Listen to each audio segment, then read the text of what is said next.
Well, if you want to know what's about to happen to the United States, look no further than the UK. For those living outside the UK, you might not have heard it's a country that's descending into chaos. Just to bring you up to speed, 4 days ago, a 17-year-old allegedly walked into a children's Taylor Swift event and stabbed a bunch of kids. But this has been happening all over the UK, stabbing events, and of course, massive protests, riots. Now the courts are being kept open for 24 hours to make sure that anybody's participating in these protests will be arrested and round up. And even if you're not at the protests and you're online posting, guess what? You get a knock at the door. You could have the police coming to your door. You could also be arrested. So what is happening in the UK right now? What is happening with illegal immigration? And how are the people who live there, who've spent their lives there, fighting back against all of this? We wanted to ask Jim Ferguson. He is the founder of Freedom Train International, former parliamentary candidate and journalist. Jim has his hands on the pulse of all of this. Jim, welcome to the show. Great to see you again. Yeah, it's great to be here, Clayton. Nice to be on with you again. So can you guys just bring up our audience to speed? I mean, I'm sure those living in the UK are very familiar with what's been happening. However, I'm sure the media spin on all of that is hard to get out the truth.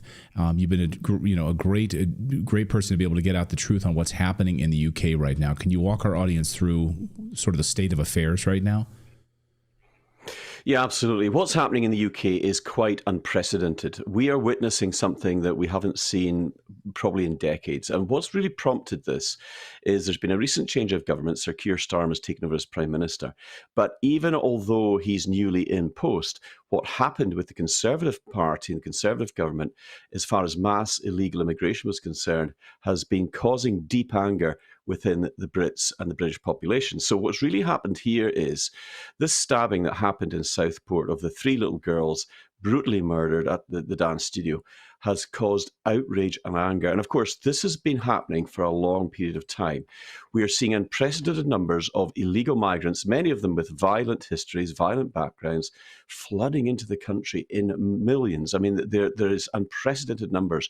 Hotels are being completely filled with these people, and they're all young men aged between 19 and 30. So there is no women, there is no asylum seekers. This is not something that is happening by accident. In fact, there is a reason to this, and it's not just happening in the UK, it's happening in Ireland in the south as well. It's happening at the US southern border. It's happening in France, Germany, Sweden, the Netherlands. Even Australia and New Zealand are getting huge numbers of migrants coming in. Now, there's nothing wrong with normal migration. We all understand that, but illegal migration that's coming in is unprecedented.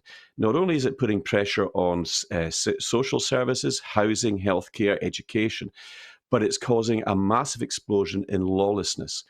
But what has really triggered the British population to take action now is the fact that there is a two-tier policing clearly evident. And indeed, Sir Keir Starmer is now being nicknamed two-tier Keir, because what happens when the largely Muslim populations demonstrate and protest for Palestinian with Palestinian flags, they get the green light. And even although they're often violent, the police are sort of taking a hands-off approach.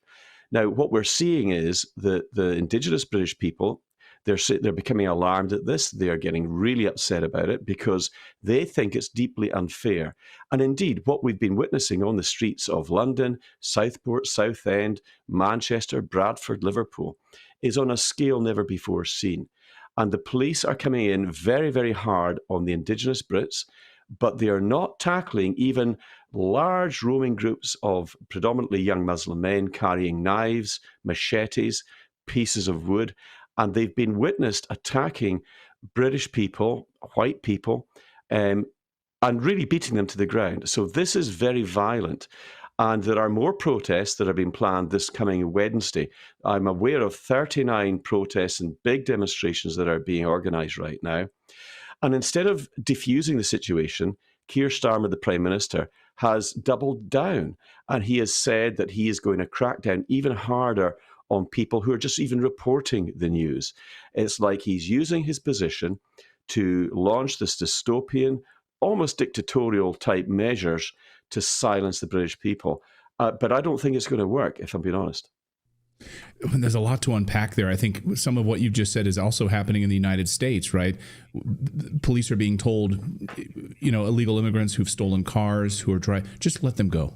Just let them go. Turn a blind eye to the illegals. Go after actual Americans and label them far right. Round up individuals who might be participating in protests. It seems like that's also happening right now in the UK, turning a blind eye to these wave of illegal immigrants who are walking down the streets with machetes, but going after Brits who've lived there for many, many decades. Talk about overnight, we learned that the courts are now going to be kept open 24 hours to round up and process anybody who's participating in these protests. And from what I can see online, it seems like they're trying to label the British population who are taking place in these protests as far-right extremists.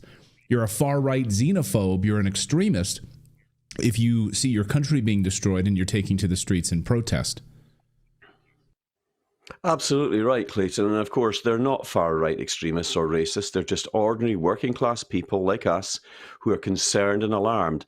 And they are being treated with the very harshest of treatment.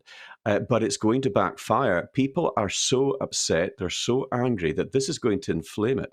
And I'm honestly thinking that what we're witnessing could be the start of not just civil disobedience, but growing civil disorder. The more that the Starmer government tries to crack down and push back and order his security forces in to beat down the British people, the more they're going to react. These people have had enough of it, and they're not going to take it. And of course, as we saw in America, it just took 3% of the population to rise up against the British during the Revolution and throw them out. And indeed, if the 3%, that's the magic number, it just takes 3% of a population to rise up, and no police force, no military will be able to stop them. There's just not enough of them. And I've been witnessing videos of this where large numbers have been coming in, and they're not stopping it. And then also you have the complicity of the media as well, right? So this is a big component of it. Is a part of this rounding up is the media. So just over the past couple of days, you've seen the media. I'm just going to put this up here. The Hill describes this as misinformation floods social media in the wake of breakneck news cycle. Sky News, Southport attack misinformation fuels far-right discourse on social media.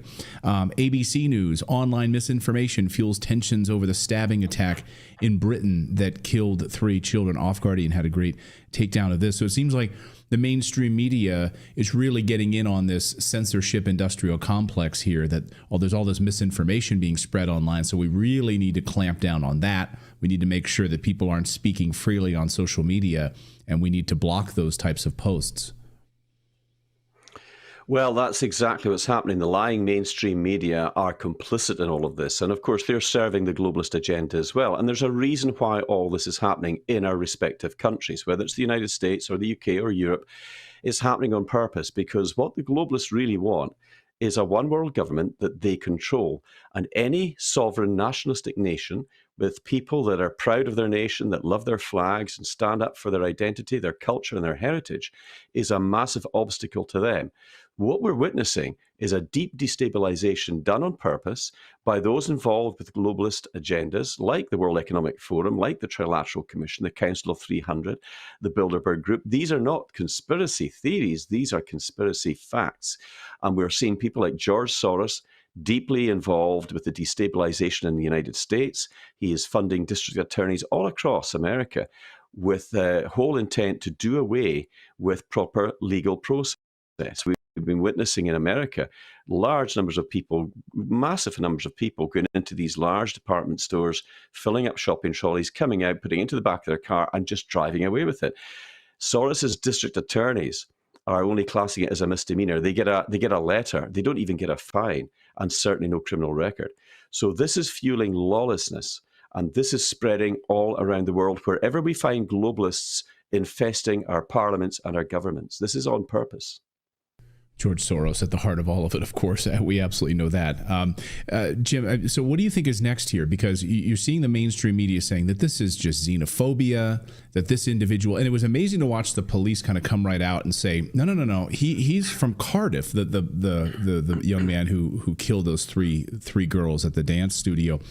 No, he was actually born in Cardiff, but we learned later he's the son of Rwandan immigrants. But nevertheless, the mainstream media and, of course, the police are trying to say that anyone who would speak out against this, you're a xenophobic, you're a racist, you're sort of anti-immigrant. What do you think is going to happen over the next few days in the UK? What do you think is coming?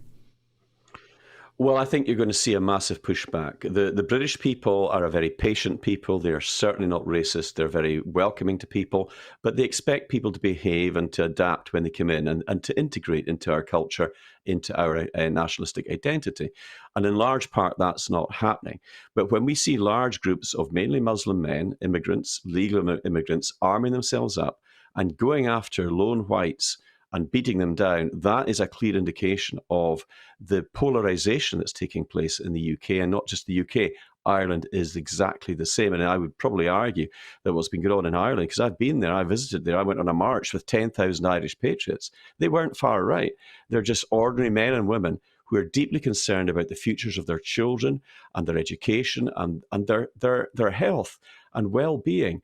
And of course, we're seeing unprecedented amounts of stabbings, violent assaults, rapes of women and children. Of course, the British men and the Irish men are going to get upset at this because our governments are not protecting our own people. They are, in fact, protecting those illegal immigrants who are coming in.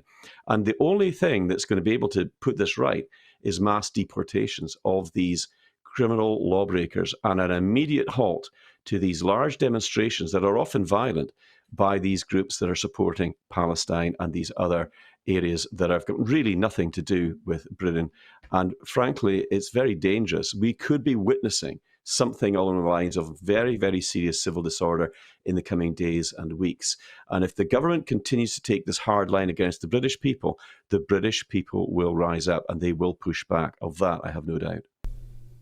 Wow, it's unbelievable and sad. Very, very tenuous moment right now in Britain. And of course, all you need to do is look at that to see what's about to happen in the United States. At the same level, you're going to see the same level of censorship. You'll see the same media complicity. It's all right out of this globalist playbook. Jim Ferguson has been tracking all of this. A great guy, and I want you to follow Jim on Twitter. He does a great job, and also freedomtraininternational.org. Jim, great to see you today. Thank you so much for joining us, and we'll be watching Britain very closely. Thanks a lot. And once again, British Patriots stand with our American friends across the pond as well. Great to be here. Thank you.